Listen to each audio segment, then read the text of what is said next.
All right. So you get the script, right? And they say, all right, well, you got to act, but also you got to act like you're on acid. So where did you go to come up with this performance? Because you were out there, man. Well, I've always wanted to experiment with actually doing drugs during a performance. Nice. So that was really helpful. Like, what a perfect role to actually have the excuse to do acid. Mm-hmm. No, I'm joking. It was great. It was, well, first of all, when I read the script, I knew who was involved, so mm-hmm. I didn't even need to read the script to know that I wanted to be involved with it. Right. When I read the script, I didn't know the British version had been made, and I was on a flight from New York to LA, laughing in my seat, and everyone was like looking at me like, "What's so funny? Right. Nothing's that funny. Stop laughing." Right. But I was laughing at my role. I thought,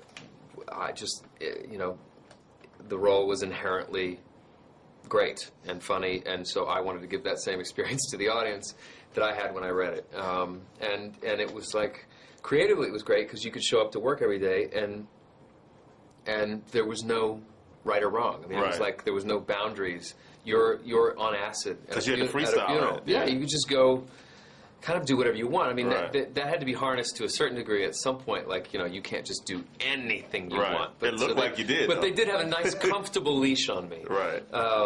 To where we would go in and do what was scripted and then mix it up and have fun with it. And, it was one of these roles where you can't say, well, my character wouldn't do that. Right. Because you don't know what your character you're on acid. Anything goes. And then, because I saw you in the box, you had Cameron Diaz, but now you've got Zoe Saldana to right. kiss on. What was that like, man? Like, when the script says she's going to grab you by the face and kiss you and tell you love. What was that like? Thank God for Zoe, because, first of all, she's a tremendous actress. Mm-hmm. And second, she's such a sport because she knows that, I mean, she's playing opposite a guy who's on an acid trip. So, yeah.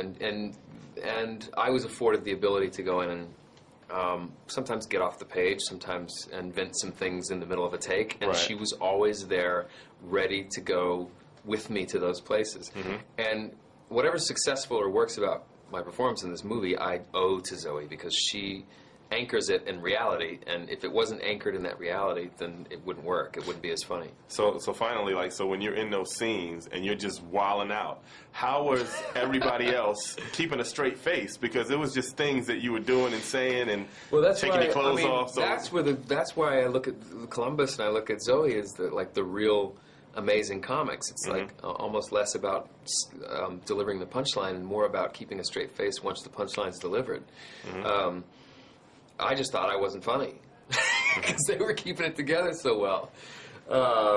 But they were great. I mean, Zoe will say, "I just follow Jimmy around and not know what the hell he was going to do." Mm. And it takes a real actress to be able to do that. And she went with me for really bad takes that I did, and went with me to really good takes. So it was great. And now it's just interesting to see what she's gone through with Avatar right. and everything. She's right. just enormous and deserves every bit of it. And so, so has Playgirl called you yet? What's that? Playgirl, have they called you yet? No. Yeah, they might be calling you. You never know. I didn't think about that.